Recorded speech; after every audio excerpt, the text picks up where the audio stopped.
I want to tell you a bit about myself, but before that, just fasten your seatbelts, because my wife told me earlier today, this is the best presentation about KHFM that you will see anywhere in the Albuquerque Museum today. I was born and raised in Albuquerque, born at the old Sandia Air Force Base Hospital, went to Albuquerque Public Schools. The elementary school doesn't even exist anymore. Graduated from Del Norte and attended UNM.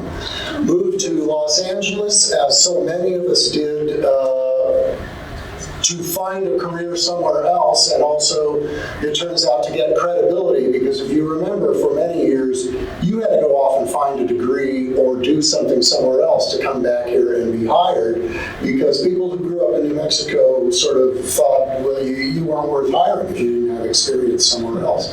What I got somewhere else was married, and a career mostly in theater. That had been my major in college. I did sound engineering and sound design in theater. And then I also worked for a short time with NCA Communications at the same time they were being merged into Matsushita, the worldwide company. So a job came up at the, we could silence our, you know what, I could have silence mine. Just do that.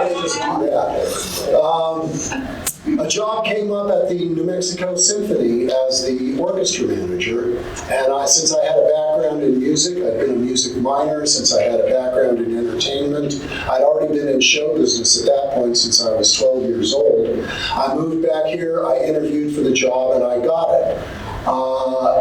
I was with the symphony on and off for about 12 years during good and bad times, and then I was let go by that organization, and within about a year and a half or so, I landed at KHFM, first as a production guy doing audio, producing shows and commercials and loading music and all that stuff.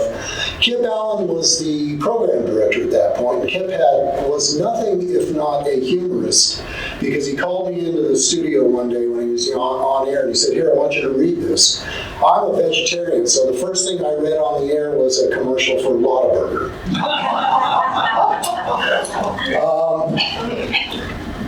So now a bit about KHFM, the station that I joined 21 years ago.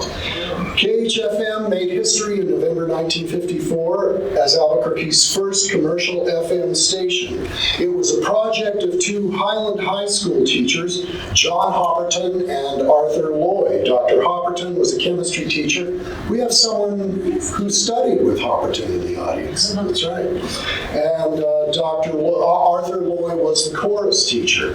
The stations east of the Mississippi all have the W as their first call letters. So that's why WFMT, WQXR, stations west of the Mississippi have K as their call letter. So the KHFM is for K, because it's west of the Mississippi, H for Highland High School, and FM for frequency modulation. Second slide. KHFM's first day of broadcasting, the founders were Olive Hopperton and Henrietta Loy, the founders' wives, at the studio. Their husbands were at school waiting with radios on, and according to Hopperton, the first piece played was the national anthem. Then the mic was switched on, and the first words listeners heard were, "Oh, Olive, what do I do now?" The wives would continue broadcasting afternoons, and husbands would take over evenings and weekends. The music was their personal record collections. Hopperton and Loy were later joined by Ed Perkins, a history teacher at Highland, and by William Weinrod, who's pictured on the far right there, who was an anthropology professor at UNM. Charlie Reed was an electrical engineer at Sandia, and he was the station's first engineer. During these early years, the station operated under the CHE Broadcasting Company, with Hopperton as general manager, Paul Leo Britt as president. The original studios were located on Buena Vista Southeast. And let's go ahead to the next one. You can see this is, when you apply for a license to the FCC, you have to at least give them a ground plan. So this is the ground plan of the original Quonset hut transmitter site for KHFM. Later, William Weinrod left UNM to become manager of KHFM. Up to that point, the station had played just good music. It was a mixture of classical and jazz, but Weinrod moved it to an all-classical format. He was KHFM's manager for many years. He was also the development director for the Santa Fe Opera, and later a longtime executive director of the New Mexico Symphony Orchestra. In fact, he had departed that organization about a year before I came here. So here's a question we get a lot. What is the oldest classical station in America? Probably WQXR in New York, which began broadcasting in 1936. The first FM station in New Mexico was KANW, which is still in existence. It was a low-power station on the roof of Albuquerque High School. In 1954, November of 1954, KHFM became the second FM station and the first commercial FM station in the state, and arguably the first classical station west of the Mississippi. By the way, in the early days, one of the reasons Hopperton and Loy founded it was because they had FM radios and so few people did.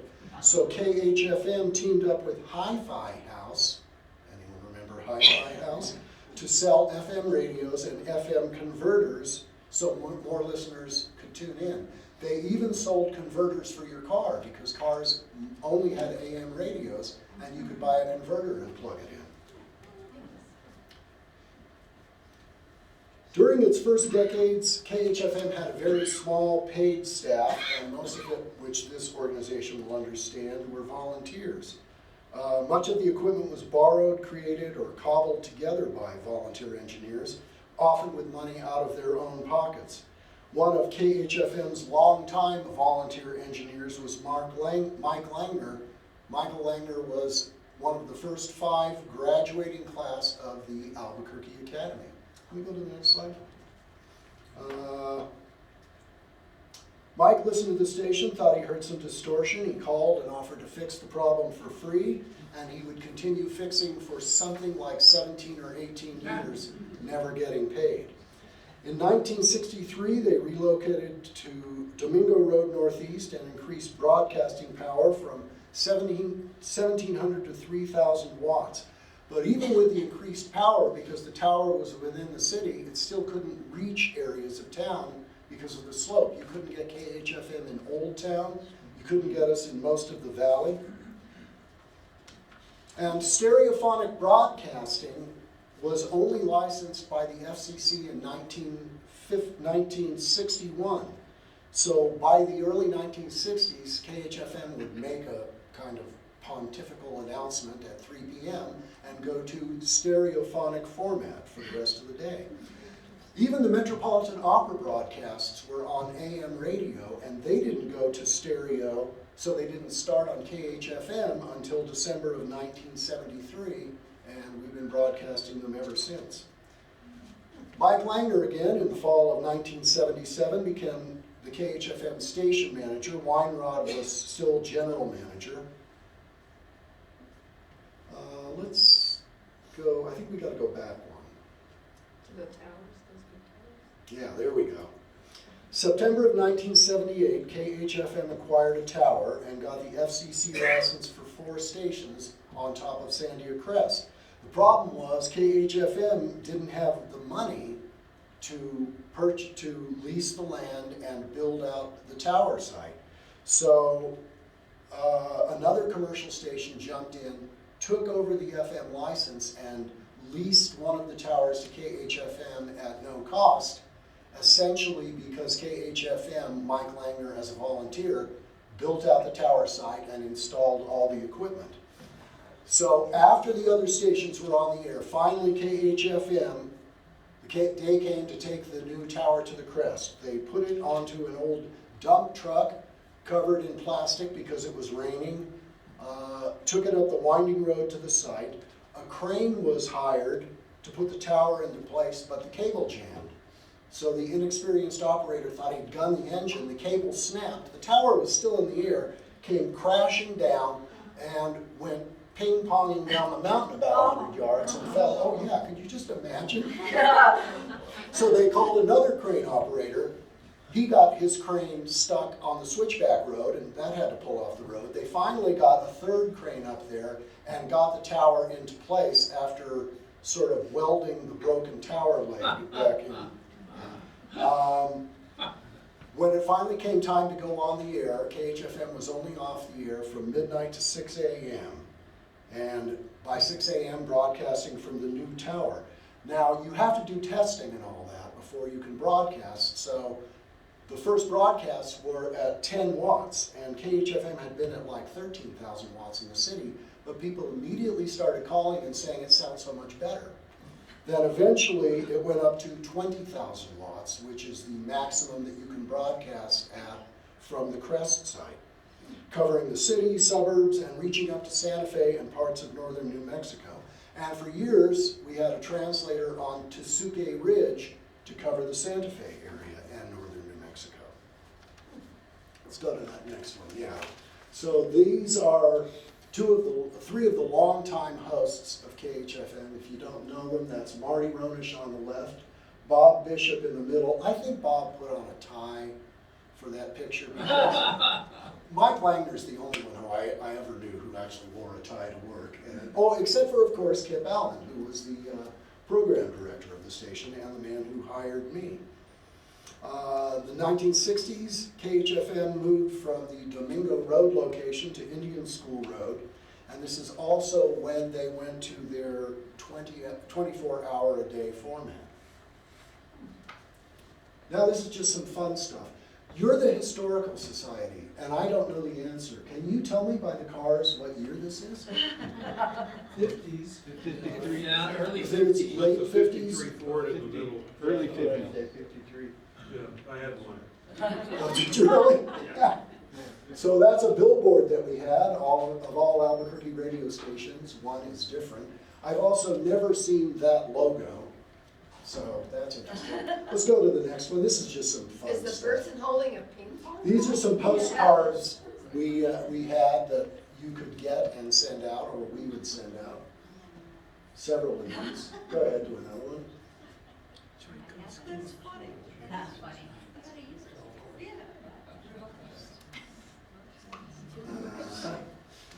Chili Verde is one of my favorites. Chili. And this is one of the many buttons we've issued over the years.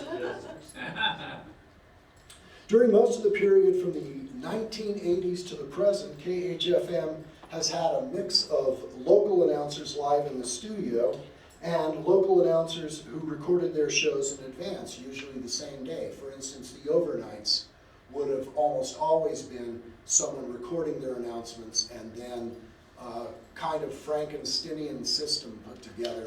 Because remember, most of the equipment was borrowed, patched together, or something like that. So the system now is all on computer. All the music is loaded into computer, all the underwriting messages and promotional announcements, and home studio hosts like Kathleen Rich and David Sinkus and Amy O'Brien do their shows from their home, looking basically at the same computer program that we look at in the studio, which means they can't be exactly live. They have to at least record it enough in advance that it can go up to the satellite and come back down.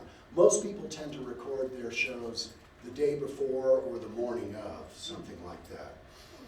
But back in the old days,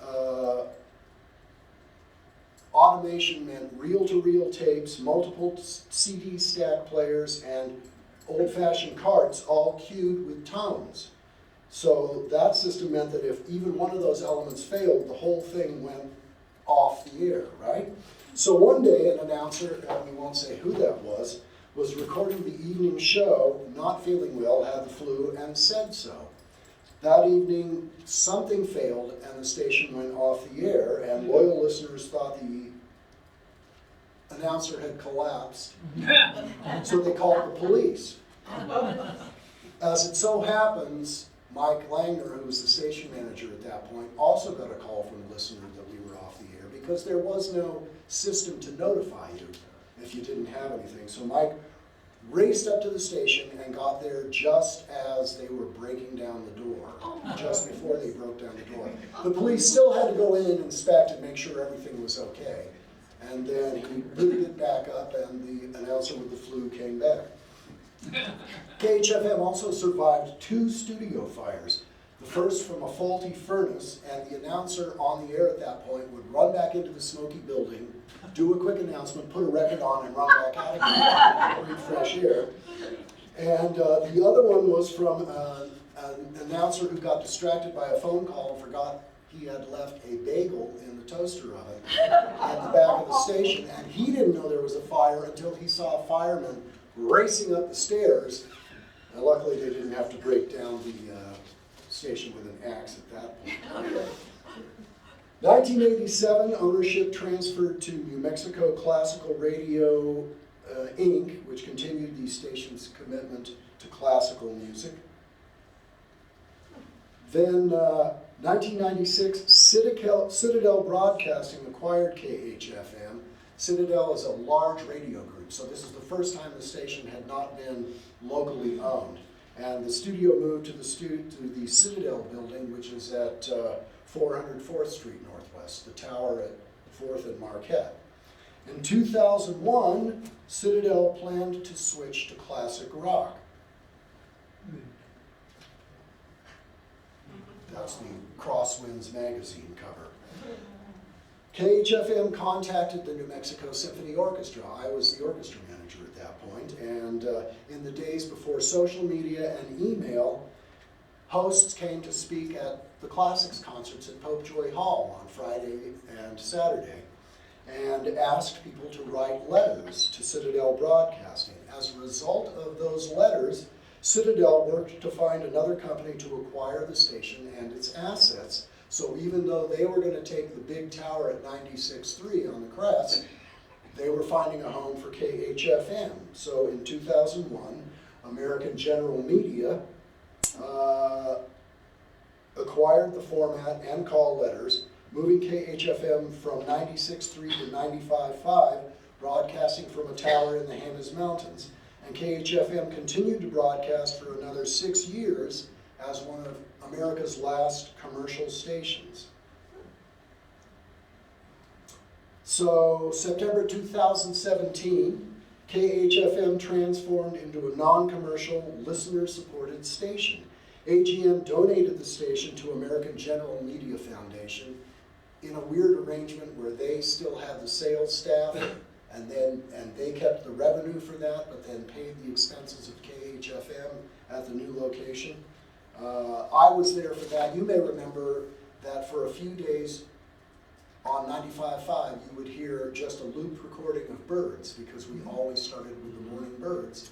And you would hear the birds play, and it would say KHFM is coming. And then another thing where from midnight to 6 a.m., they moved all the equipment from the 4th Street building to a building on Carlisle, threw it all together, and we were paying the price for that, finding loose connections and stuff for years. And then by 6 a.m., bingo, Kip was back on the air at 6 a.m. from the Carlisle location.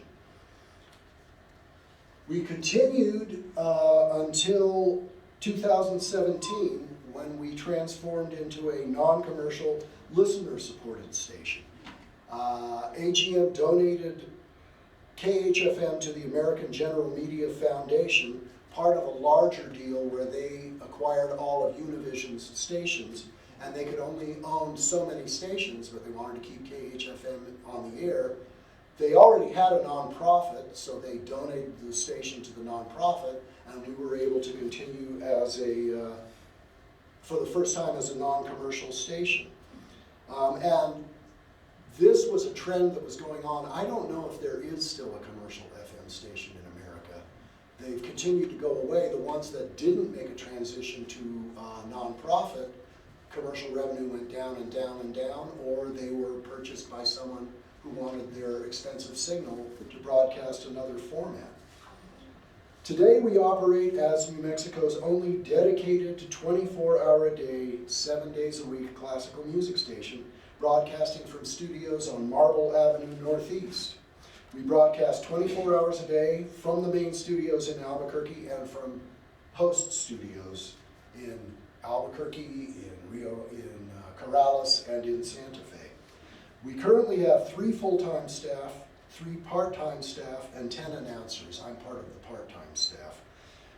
Our primary signal is at 95.5 with 19,000 watts of power, broadcasting from the Jemez Mountains. So if you hear us say the legal ID, Santa Fe, Albuquerque, it's because Santa Fe is the city of record.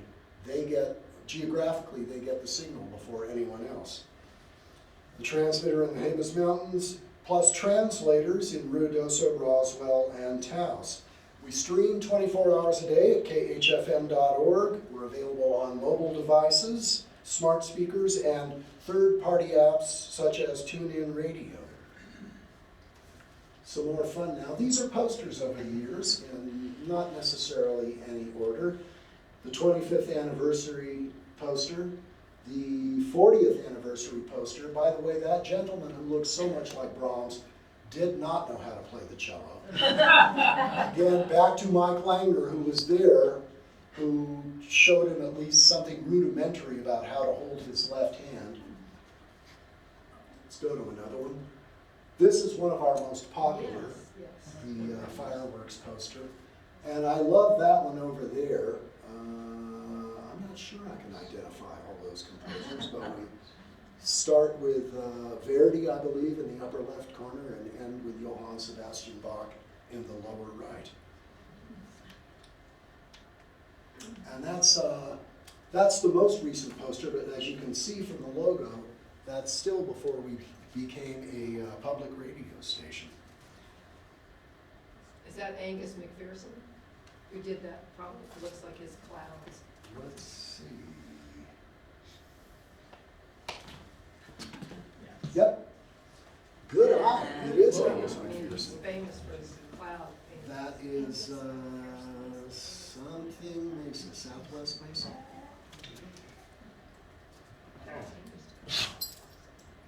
Let's go to the next slide. KHFM is committed to supporting arts organizations in New Mexico, and we were recognized with the Governor's Award for Excellence in the Arts, the only time I've ever gotten to go to the mansion. We were the first station to sponsor the New Mexico Wine Festival.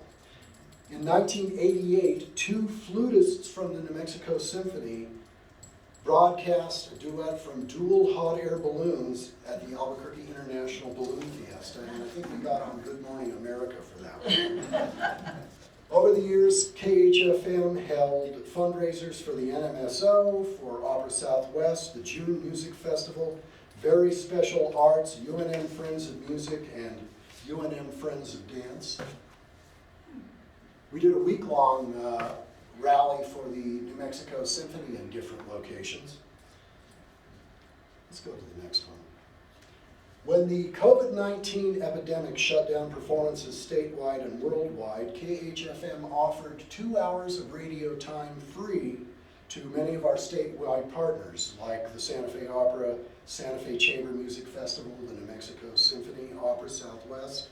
The groups could broadcast recordings, promote their upcoming season plans, if they had upcoming season plans at that point, increase awareness, and even fundraise to fill the gap left by ticket sales.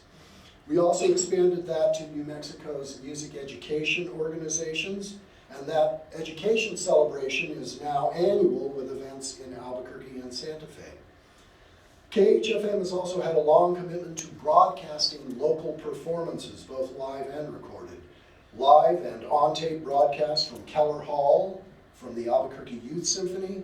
We broadcast live Opera Southwest performances from the Chemo Theater and later the National Hispanic Cultural Center.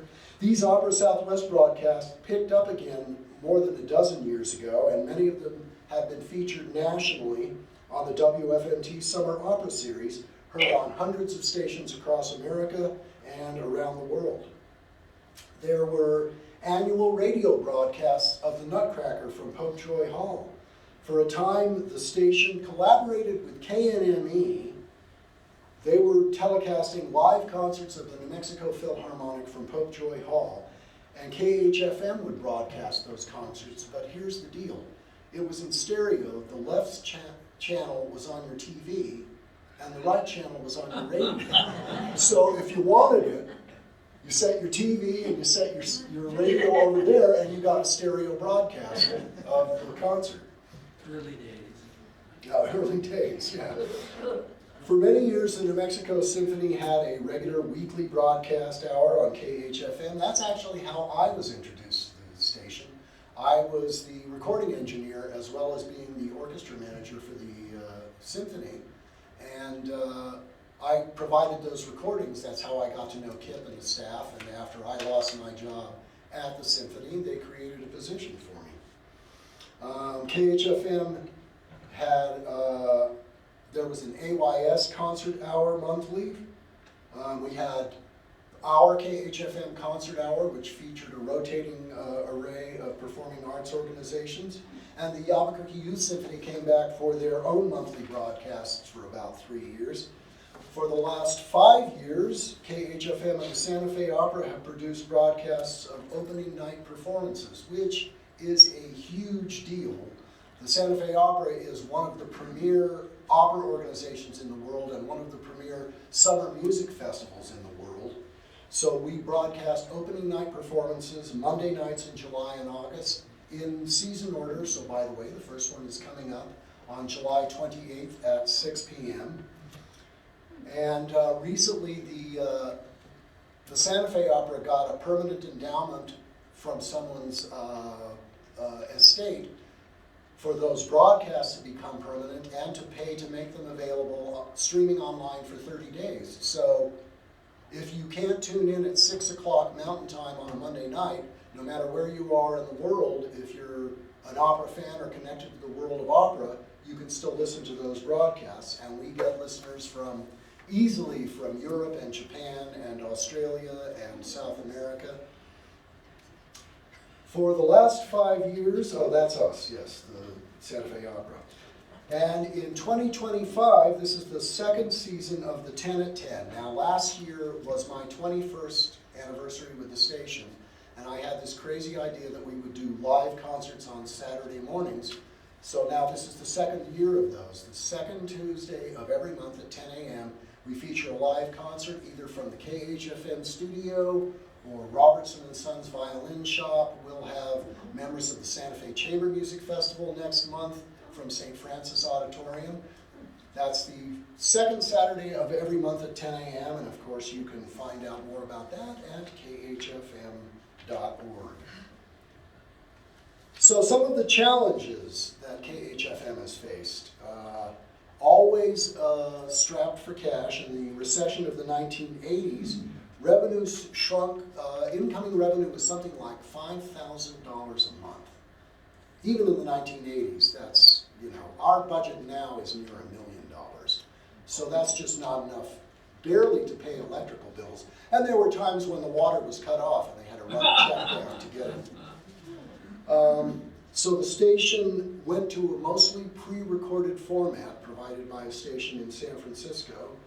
Only the morning drive, weekdays from 6 a.m. to 10 a.m. was live, and the rest of the time was filled out with the syndicated program, which was delivered on 8mm tape. So during my time at the station, as formats, we've had LPs, carts, cassettes, CDs, 8mm tape, DATs. I don't think we ever had a wire recorder, and now everything is digitized and on computer, and the only reason we put on a CD is if everything else has gone wrong and you just got to shove some music on here. One of the other ways that KHFM raised money during the recession years, does anybody here remember Muzak, which we call elevator music? Muzak was a format that was delivered essentially by a private radio signal, and Sears and Roebuck or Montgomery Ward or J.C. Penney would have a receiver only for that signal in their store. KHFM provided 2 channels of music to stores in Albuquerque. That was part of the way the station stayed alive. The mostly canned format lasted from September 1989 to July 1992, and one of the station's proudest moments was going back to actual full-time local announcing of curated classical music. Next big challenge as commercial revenue was shrinking was that transition to non-commercial. To become a non-commercial station, we had to adapt to FCC regulations which governed sponsorships and other non-commercial details. Rules for copy length, language, and messaging were created. Sales staff had to be trained to sell under the new rules. Clients had to adjust, and I'm proud to say I was the first executive director of KHFM, and I worked on all of that stuff. And we retained 70% of our commercial underwriters during that transition. So that's pretty amazing. Many of them, I mean, they had 60-second spots. They had to go to 30-second spots. They couldn't say they sold the best new car in Albuquerque anymore, all of that stuff. In 2020, we were accepted into the Corporation for Public Broadcasting's Service Grant Program. The first CPB monies were for fiscal year October 2019 to September 2020. Remember that year, 2020, and that first year's award was $72,000 and change. We also qualified for an additional amount due to serving rural areas, although that was later rescinded. And stations that get CPB money also get a percentage of, like if we got $70,000, we get another $7,000 specifically to create or buy national programming. So things like, if you listen to the station Sunday Baroque on Sunday mornings, or Peter Vandegraff who does the overnights, about the only thing we get nationally that's free is the Metropolitan Opera. When COVID-19 happened in February of 2020, we lost 100% of our underwriting revenue. All of our, what you would call advertisers, went away in 2 days. And in 2 days, we went from being at the station to broadcasting at home without missing a beat. Listener support wouldn't have made up the difference. So how did we survive? It was because we were in the first year of that CPB money, and that is literally why KHFM is still here. However, as you have probably heard, Congress has now passed the rescission bill, which means that any monies that KHFM has been promised by the CPB but not delivered as of October will go away. That's 10% of our budget. It's not crippling, but it is an incredible amount to make up, and we're going to be asking listeners and sponsors to try and make up that difference, as are stations across the country. And it is not just money to spend locally, though I'll say, being in the nonprofit arts, getting an unrestricted grant is terrific, because generally you're applying for grants and you have to have an education program or you have to have some specific focus. And the CPB grants are for basically everything, which is vital to an organization. Here's what's also vital. CPB offers satellite and delivery systems for national programs. They provide the emergency broadcast system. They provide all sorts of infrastructure for stations across the country. So it's not just money. All of that stuff is going to go away in October. It is in many ways an existential threat to broadcasting as we know it. Let's go to another one.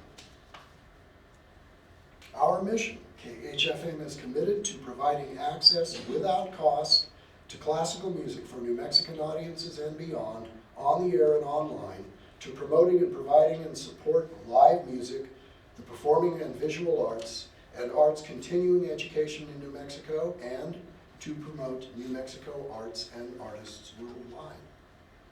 I would like to so thank you folks in the Historical Society for inviting me, and for those of you who are civilians, Thanks for coming today. I am available for any questions you would like to ask.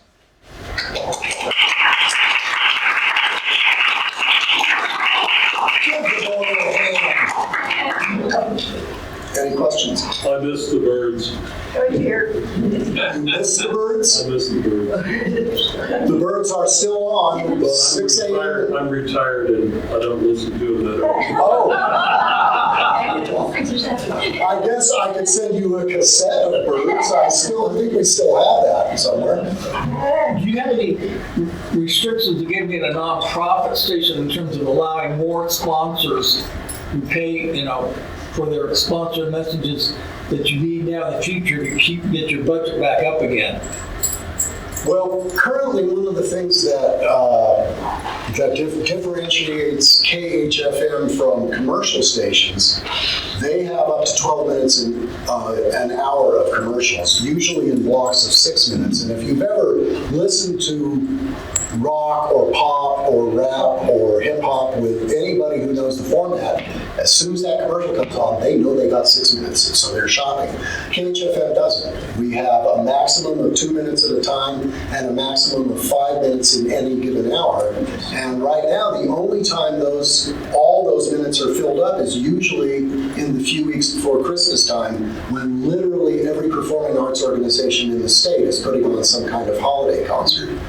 So to answer your question, we're probably not going to raise rates, but we're certainly going to try, and the salespeople will try and find more commercial underwriters. Thank you. Sure. What's the pipeline for getting your message across with the translators? How does that work? That's interesting. It is line of sight. So we have our main tower in the Hamus is not blocked by the curve of the earth to the tower in, I want to say it's Ruidoso first, because they're a high tower. So they almost literally have an FM radio that receives it, amplifies it, and broadcasts it. And Roswell gets it bounce. So they have an FM radio and they're getting Ruidoso's signal and rebroadcasting it to Roswell. The only difference is Taos, and we got an FCC waiver to deliver the internet to Taos. So they're actually getting our stream rather than our broadcast signal. That's microwave? Yeah, that's a good question. The way the station works is we're playing the music and talking, and it goes through some processing, compressing, limiting a bit. Then it goes by microwave up to the Hamus, and the Hamus transmits a broadcast signal. Everything after that is broadcast. So the old days of broadcasting, say, from the Chemo of Opera Southwest was a microwave Marty unit or two on the top of the Chemo shooting at the station with a receiver that converted that, then sent it by microwave to the tower, and then it came back as a broadcast. So microwave is the transmission path.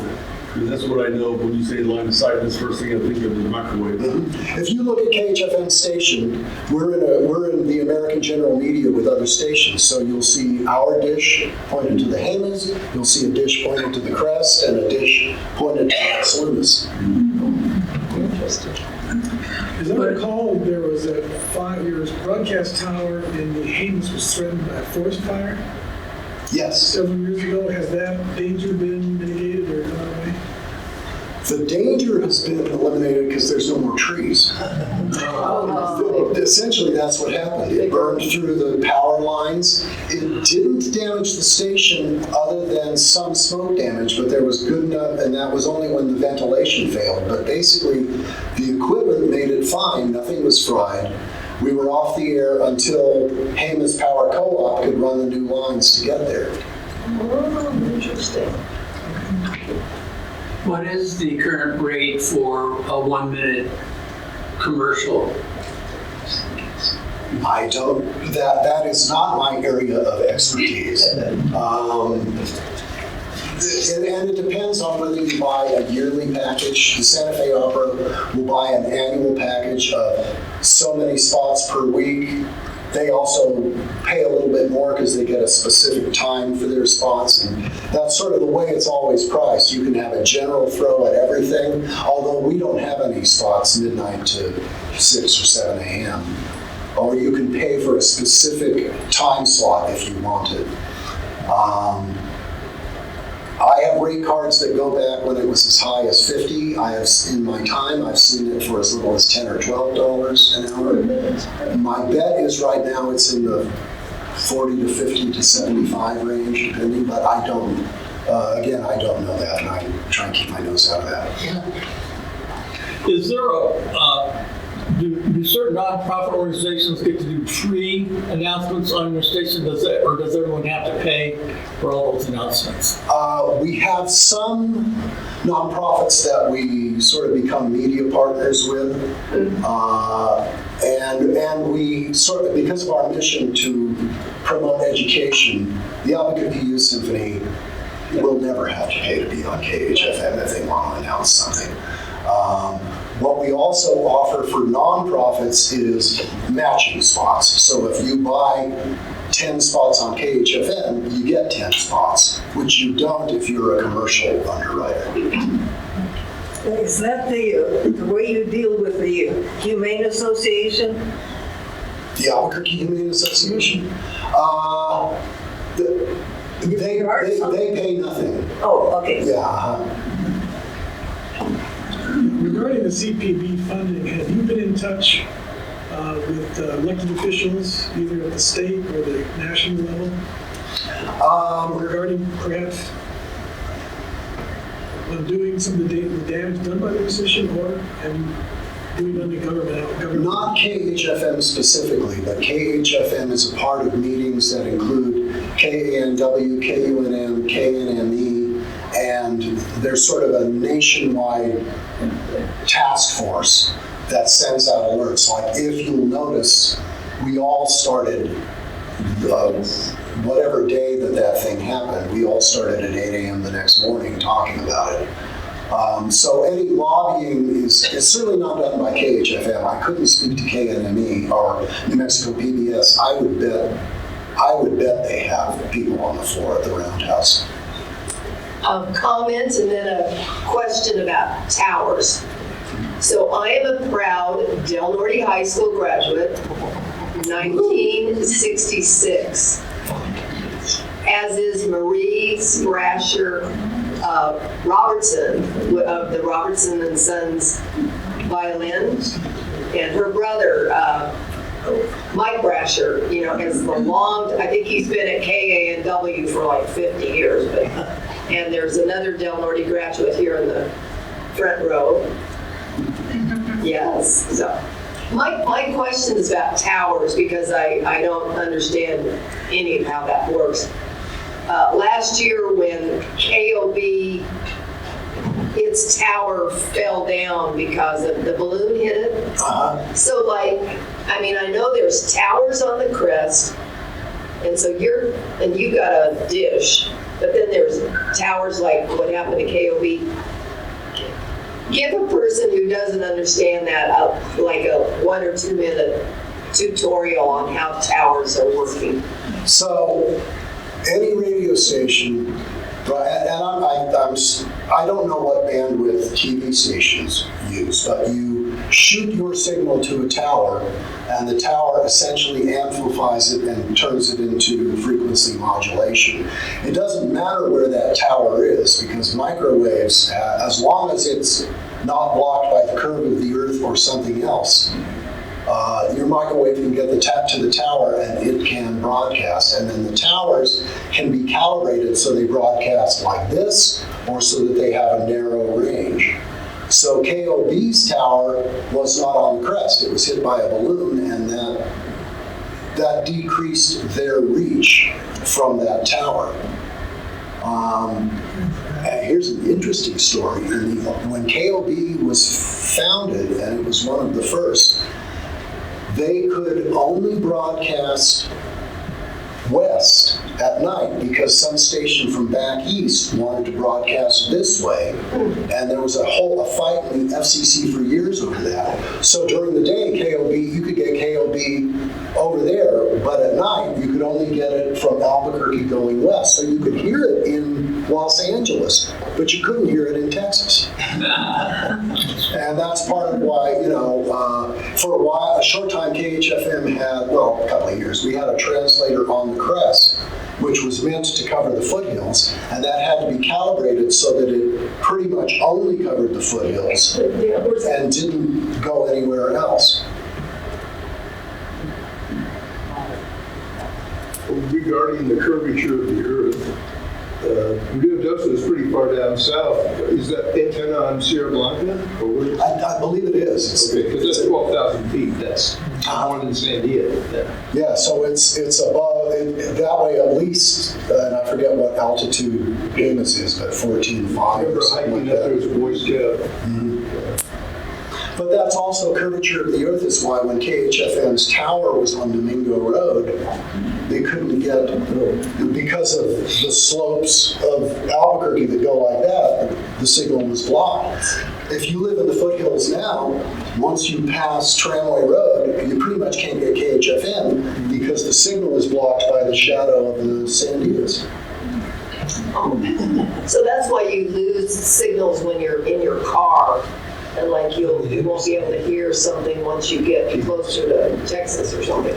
Yeah, once you get within kind of the shadow, the Sandia is actually kind of curved like this, and if you're in the foothills, you can't see the Jemez Mountains. So if you can't see the Jemez Mountains, you can't get a radio signal. Regarding funding, especially with these cuts, since you're a nonprofit, are there possibilities of getting funds from state, local, county, city, that kind of thing? Since it's a cultural... I don't know about the state and county and the city. The state certainly has some provisions in place about giving directly to nonprofits. KHFM has never approached that before, and it's not to say we won't.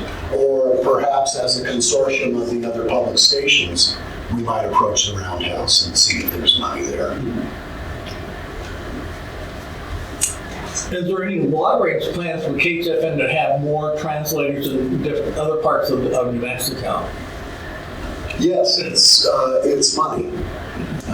Translators, as long as you can get an FCC license for them, translators cost the money for the equipment and the money to rent a site.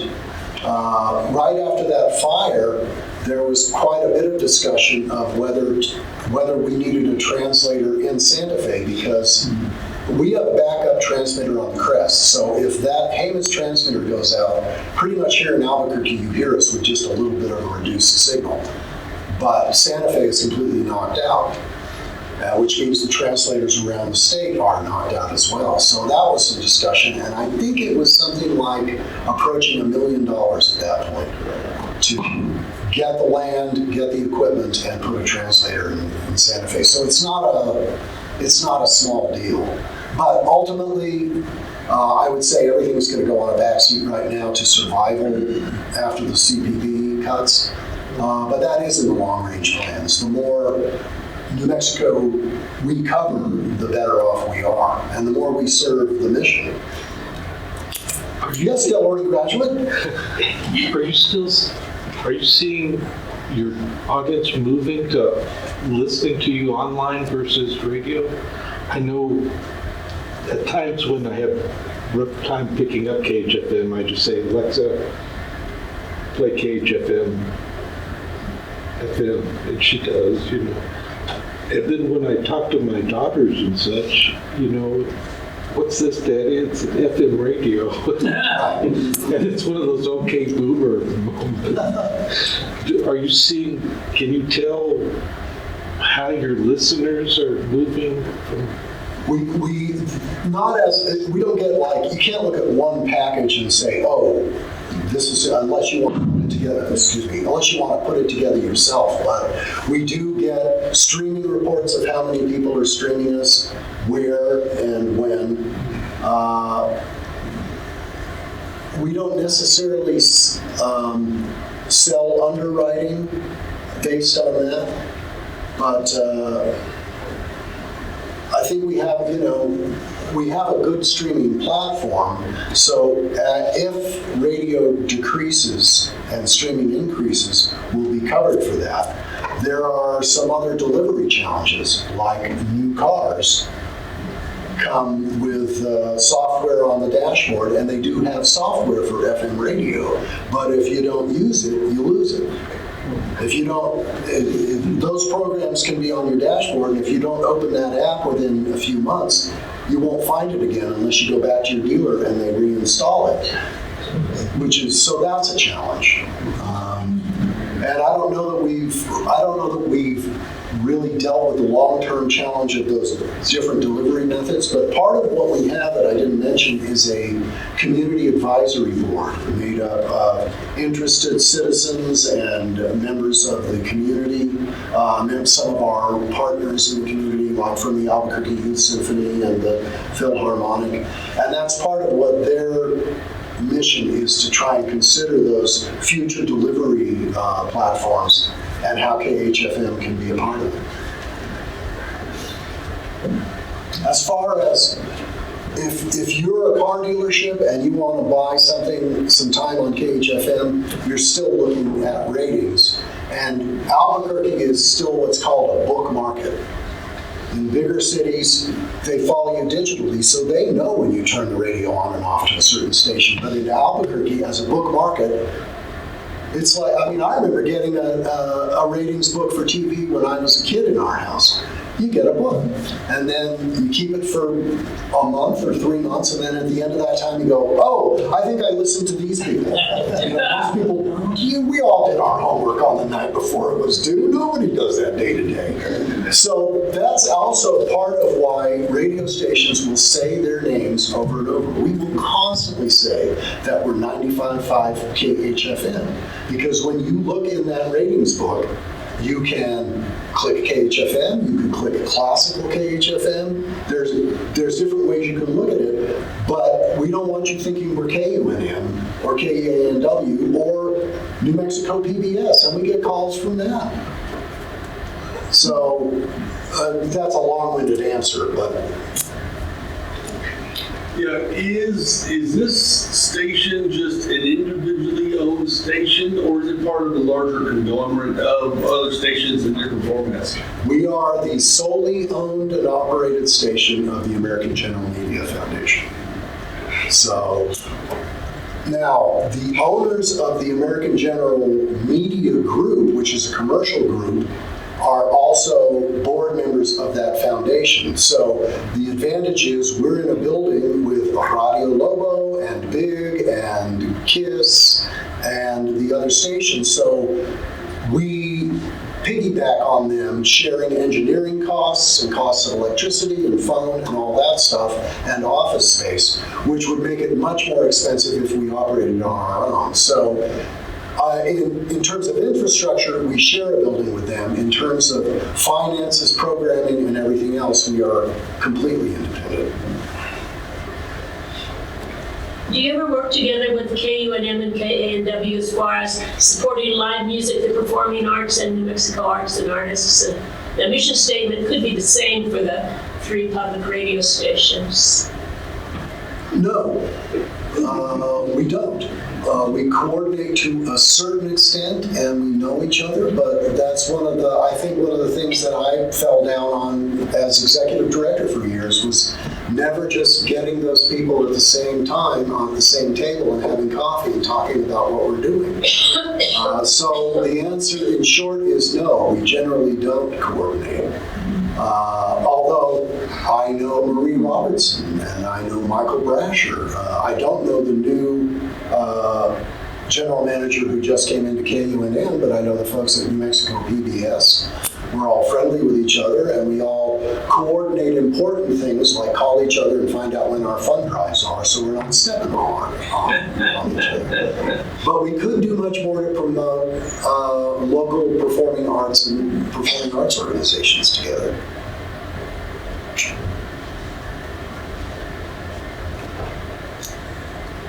We want to thank. Wait, one last one. Well, and I'm not really sure how to word this, but in listening, and I will not mention the broadcasting, but was broadcasting from her closet, and she is no longer broadcasting from her closet. Was that a... She is, but she also takes her unit with her on the road. The woman you're talking about is Kathleen Rich. She was at the Oregon Bach Festival. She was at the Oregon Bach Festival for the last 3 weeks. It was interesting, it was from the closet and Senate papers, and now she's just broadcasting from Senate. Well, she'll still say she's in her closet from time to time. But also, she was the model, because when COVID came, Alexis and I were still at the station broadcasting live, and in 2 days, I ran over to the Guitar Center and got some mics and some boards and some, interfaces, and that was on a Tuesday, and on Wednesday, we tried them out with our laptops, and by Thursday, we were at home broadcasting from our closets, just like Kathleen was. Very, very clear, very good, excellent. I love her. Yeah, great job. Tell her great job. Okay, I will.